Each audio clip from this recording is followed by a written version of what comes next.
Yes. Speaking of liberté and freedom, I got an Ontario teacher here, Mike J, who wants to say a couple of words. Put your hands together for Mike! Wow. Here you go, Mike.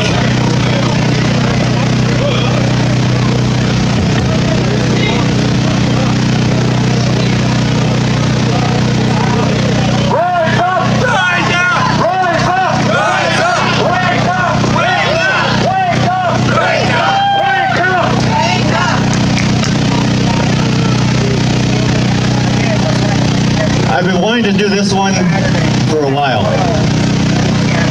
A little nervous to do it, but you know what?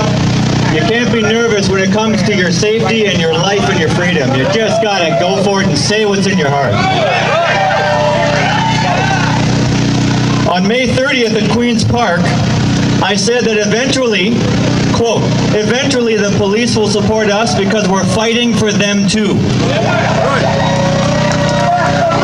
With the recent actions last week of retired veteran Quebec police officer Maxime Ouellette, and with just yesterday in Alberta, another police officer who's taken a side with freedom, it has now begun.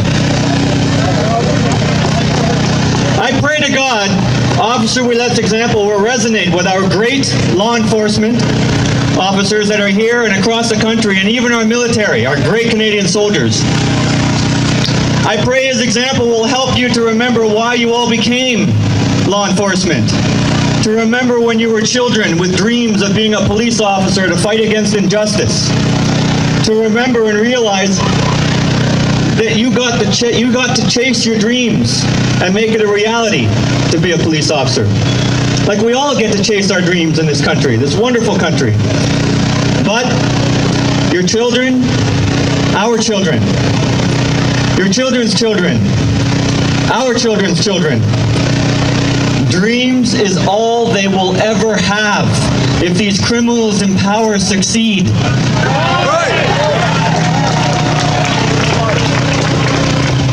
At some point, likely very soon, you'll probably end up having to make the most important decisions of your lives. You'll have to choose tyranny or humanity. And whichever side you choose, it's important to remember that laws will be broken on either side. This is important to remember. Do you enforce the illegal, unconstitutional laws and mandates of the criminals in power that destroy our lives and our country and your lives and your children's lives? Or do you uphold the good, just laws, the Canadian Constitution and the Charter designed to safeguard ours and yours basic human rights and freedoms? The good news is that it's not really a difficult decision because it is literally a choice between good and evil. However, acting on that decision is far more difficult. I can't understand how difficult the position they put you in. I feel for you, I really do. I really do. I have the utmost respect for our law enforcement officers. I have all my life. You know? But I know it's really hard to act on the decision. So I'm going to share with you a little piece of forgotten history to perhaps help you and all of our Canadian soldiers and those around the world even. In fact, what happened was, it was Christmas Eve on 1914. Have you ever heard about that? Probably not. This is one of the greatest examples of humanity that I've ever heard of, and I'm going to share it with you. It was Christmas Eve 1914 on the front lines of the Western Front during World War I, which had already claimed more than 1 million lives. The guns had stopped on Christmas Eve in some parts of the Western Front. And some soldiers put up some Christmas trees with burning candles. And then you started to hear very faintly in the distance on opposite sides of no man's land, in the trenches, they started to hear Silent Night being sung. And then something happened. The other soldiers started to sing too. Oh, this is something, sorry. The other soldiers started to sing too. And then in the morning of Christmas Day, guess what happened? One of the soldiers put down his guns. He took off his helmet and he stood up slowly, scared to death, and went like this.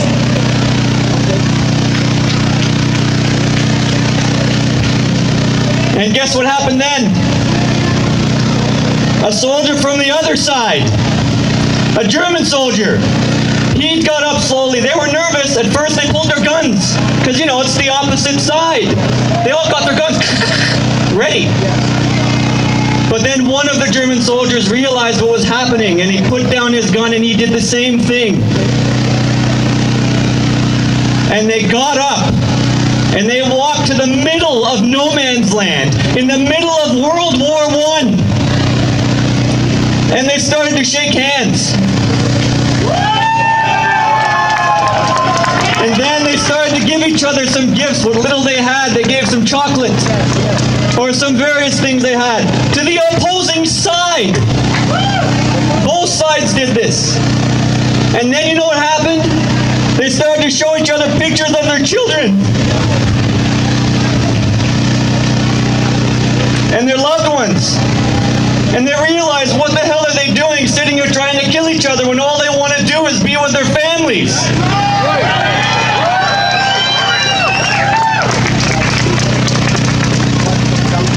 They even played a game of soccer. Yeah, they found this from diaries they found from soldiers from World War I. Now, could you imagine these soldiers on both sides? They're at war. They're fighting a war for who? Wealthy elites and governments. That's what they were fighting. They weren't fighting for themselves. They were just sent out there to fight and kill each other for some wealthy elites, just like they're going to try to do today.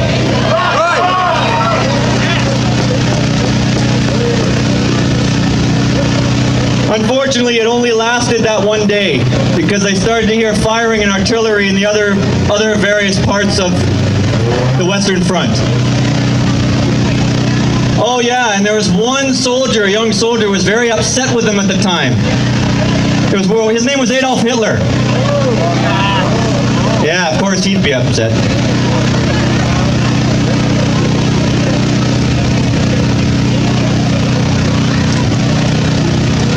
Why is this important?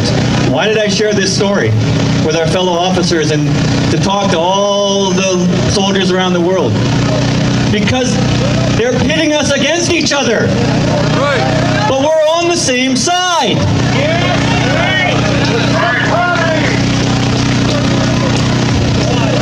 This is important because these people in the war were just normal people. They just wanted to live their lives in peace, support for their families, and raise their children and have the freedom.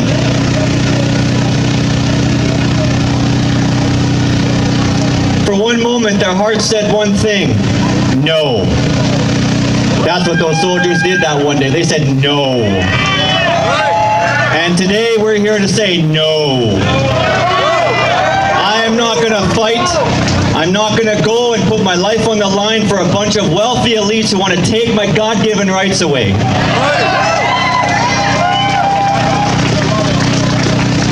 Now, I know my fellow police officers, we need you. And I tell you, I know that in your profession you probably see the worst sides of society. And perhaps maybe even become jaded and may have lost your faith in humanity. I really wouldn't blame you if I saw that kind of stuff every day. But in such an environment, it's easy to forget that the vast majority of the population are just average law-abiding citizens who just want to live a normal life. Free. We need you to be true to the blue, serve and protect what you know is right and true. All of us here have ignited the flames of freedom, but with you, those flames will change to blue, and we will be hot enough to cut through anything that gets in the way of our God-given rights to live free. Please do not be the spear of tyranny, but the shield of humanity.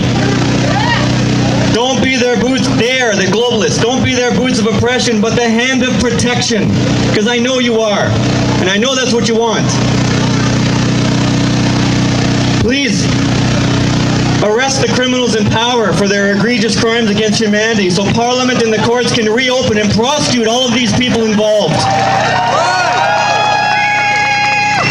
And I tell you, your actions, if that happens, they will echo across the world. Echo like a shot across the bow of the globalist oppressors. You will be heroes. Heroes. I really hope when the time comes you'll choose to be with us, and I think you will, because you have hearts, and you have children, and you want them to live and be free. Of course, the first stepping stone is to get rid of those symbols of oppression, those masks. I tell you, one day, could you imagine what that would be like if one day, just for a brief moment, all the police officers took off their masks? Could you imagine the power of a statement like that? Oh my God! That would send a shockwave of hope to all corners of the earth and terrifying those seeking to enslave all of us in their technological chains. What a statement that would be. Well, I pray that I get to see that day. You know. Okay, I've been talking a lot. It really comes down to this.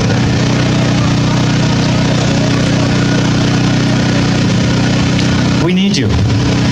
We need you. We need all of you. We need our soldiers. We need the Canadian soldiers. We need all the soldiers around the world to know that you can't let these globalists pit you against your own people. Don't let them do it. And let's be like those soldiers in 1914. They were enemies, but they saw at the end of the day, they were human beings. They were human beings, and may God let that unite us. Thank you. Thank you. Thank you, Mike. Back the blue. Back the blue. Back the blue. Back the blue. Back the blue. Yes. Actually, I have a little message on that little subject. First of all, a lot of you met that cop from Quebec last week called Maxime, named Maxime. And I want to say this to the cops here today. If ever you get a picture of me hugging you or dancing with us or whatever it is and you get in trouble for that and you want to leave the force or you're fired, if you come on board with us, we're going to make you an international star. That's tempting you. You go from being a cop, where you have a job, where you're being told what to do, oppressing the people, if you have to. You have to wear a mask, you have to cover yourself up. But when you're with us, you let all that go, and now you're supporting the people the way you should have been. That's the way it is. And it's not